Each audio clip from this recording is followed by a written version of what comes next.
बार्शी तालुक्यात आढळले दुर्मिळ सिवट कॅट, वनविभागाने केले रेस्क्यू। समर्थ मराठी न्यूज, बार्शी।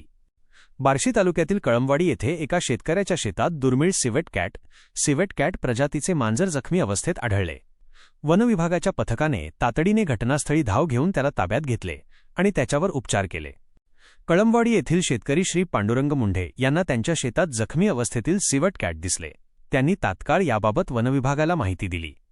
बार्शी वनपरिक्षेत्र अधिकारी गांगर्डे साहेब यांच्या मार्गदर्शनाखाली सुलतान शेख, फॉरेस्ट ऑफिसर, सिद्धेश्वर जाधव, वाहन चालक यांच्यासह वनविभागाच्या पथकाने घटनास्थळी जाऊन मांजराची पाहणी केली।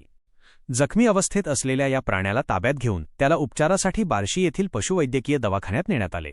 प्राथमिक उपचारानंतर या दुर्मिळ प्राण्याला पुढील उपचारासाठी पुणे येथील बावधान येथील रेस्क्यू टीमकडे पाठवण्यात आले आहे। वनविभागाच्या अधिकाऱ्यांनी दिलेल्या माहितीनुसार हा सस्तन प्राणी असून तो राखाडी किंवा तपकिरी रंगाचा दिसतो। त्याच्या शरीरावर लहान ठिपके आणि पट्टे असतात, तर शेपटी लांब असते। हा निशाचर प्राणी असून तो लहान पक्षी, फळे आणि कीटकांना आपले खाद्य बनवतो। या प्रजातीचे प्राणी लुप्त होण्याच्या मार्गावर असल्याचेही अधिकाऱ्यांनी सांगितले। या बचाव कार्यात शेतकरी पांडुरंग मुंढे आणि गावकऱ्यांनी मोलाची मदत केली। वन विभागाच्या या कामगिरीचे कौतुक होत आहे।